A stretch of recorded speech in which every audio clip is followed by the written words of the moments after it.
Yeah, there might be some. What the hell's in there? God damn.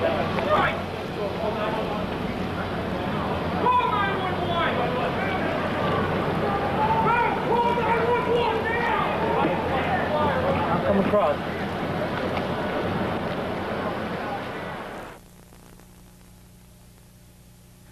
Hello, my name is Linda Angel, and I am president of the National Press Photographers Association. This tape was put together to promote the cause of E&G safety for MPPA and its members. Today, live shots are part of almost every newscast all across the country, and while there have been very few injuries and deaths, very few is far too many. In this tape, you will see some safety tips that can help to save lives and prevent injuries. This tape is not meant to be, nor can it be, the sole training device for E&G safety. Please contact MPPA's national headquarters for more information regarding E&G safety at 1-800-BUY-MPPA. This tape is dedicated to those that have been frightened, injured, crippled, or killed while operating an E&G truck. And may the rest of us never forget to look up and live. 30 seconds, stand by. We're doing it more and more. Coming up on G4, 13 full. We're doing it more often with fewer people. But by going live more often and in more places, are we really thinking about safety? 15 to 20 feet from any close-up power line. Even 20 feet is too close. This dish is inches away. An inch and a half, you can get in closer. Of course, it is a cable TV line. I think that's just dandy. Watch out, look. Jesus. I'm just kind of interested to see what's going to happen to all the power and all the cable TV here when that thing fires up. Push 250 watts of microwave energy through that cable. It has a tendency to get radiation. Pretty close to the line. Yeah, I know. That's what I'm trying to avoid. Potential for an accident. Well, luckily not on this day. But there is a general rule of thumb as to how far you should put your mast or dish up to a line. Mark Bell from Television Broadcast Magazine puts it best by saying the safest distance to a power line is 10 feet for the first 50,000 volts, with 4 inches added for each 10,000 volts above that. Maintain the 10 feet and double it if you're not sure. Here at KSTP, the rule of thumb is basically 3 truck lengths or 30 feet between your mast and a power line. How do you do that? Just figure out the length of your truck times 3. That's the easiest way to do it. When parking the truck, we want to make sure that we don't have any power lines overhead, and we usually want to judge that at 2 lengths of the truck, which works out to about 35 to 40 feet. 35 to 40 feet, or 2 truck lengths, a distance to try and live by, or to try and save your life by. 11 upper at 1845. Satellite shots can be just as dangerous as microwave shots.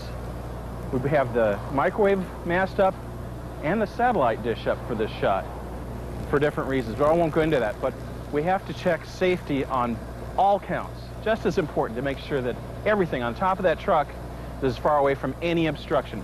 Power lines, lightning, trees, anything. Safety first.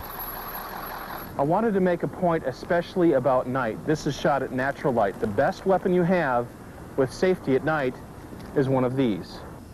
First thing you do, hop out of the truck, grab your flashlight, use your spotlight in the truck, look at your dish, then look at your power lines. Too close, 2 to 3 truck lengths away. This is way too close. A simple flashlight or spotlight can save your life. It doesn't take much time at all. What I'm about to show you is some very graphic video from Des Moines, Iowa from September of 1997. The Channel 5 reporters probably never knew what hit them. David Bingham was conscious on the scene but badly burned. Kimberly Arms, also badly burned, was unconscious. One of them raised this tall microwave mast that extends from the top of their live van. It touched a power line along Franklin Avenue. That's when 13,000 volts shot through the van and the crew. As soon as the antenna went up, I heard a big bang. I looked down under the van, and the guy that was running the News 5, he collapsed under the van and burst into flames. So I jumped out of my truck, ran over here. About that time, the lady newswoman, she ran around to try to help him. She bent down, and it just sucked her right in, and she started on fire. Cautious witnesses tried to help the injured reporters get out, but the van was still electrified. I heard a scream, I saw the girl run around, and then I heard a pop, and I heard one last scream. She went down, and so I came over sprinting, you know, and I told the rest of my kids that were playing with me, you know, call 911. And I came over here, I started putting their backs and hands out with my shirt, you know, because they were on fire. Mid-American power crews arrived shortly after the police and fire trucks. Spokesman Kevin Wakey says that 13,000 volts are more than enough to be deadly. Power tries to find the path of least resistance. It goes straight down. So if you make contact, it's going to go straight down and into the van, and that's apparently what happened in this case. We try to keep the mast at a safe distance so that the wind would blow and that sort of thing. It couldn't even come close to the power lines. We need to respect those power lines and to maintain a lot of separation. For whatever reason, the Channel 5 van operator did not see the lines overhead that threatened his life. And though those of us in the business of television read now and then about these incidents happening elsewhere, it is hard to believe it happened here. I've never seen this happen. And in fact, when setting up a live shot, I know that the photographers are trained. Look up first. Make sure that you're not coming in contact with anything. News Channel 8 photographer Sarah Strom happened to be driving by when the accident happened and knew immediately what was going on. After warning people to stay clear of the still-charged van, calling for help, and seeing the ambulances arrive, she, like every other television employee on the scene, found this news story far too close to home not to be affected. This could happen to anybody that we know. It's horrible. And it's very scary to think that that could happen any day, and it happened here. Mid-American Energy says the top wire of that specific power line carries about 60,000 volts. The mast touched the lower power line that carries 13,200 volts, 105 times the amount of the electricity in those outlets in your home. Those are only 120 volts. It only takes 110 volts to hurt somebody. Imagine what a power line can do when it hits the ground. And this is where it came in contact with the ground. That power line is 7,200 volts, so when it hits the ground, it's hot enough to turn the dirt into glass, and it's still hot to the touch. Here's some very graphic footage from Washington, D.C. This is where Al Battle passed away. He was a 20-year veteran of CNN, and this is how he lost his life. Get out of there! Get him out of there!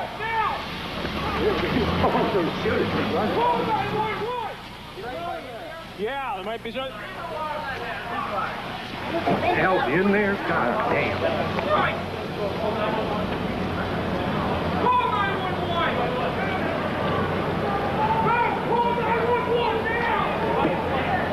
I'll come across.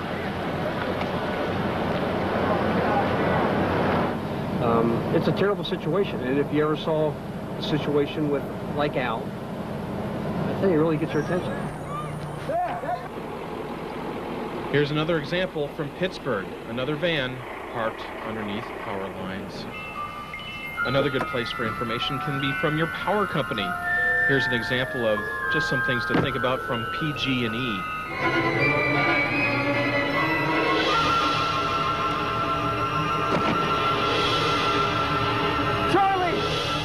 Charlie forgot that the ground was hot and that voltage diminishes in concentric circles like ripples in a pond.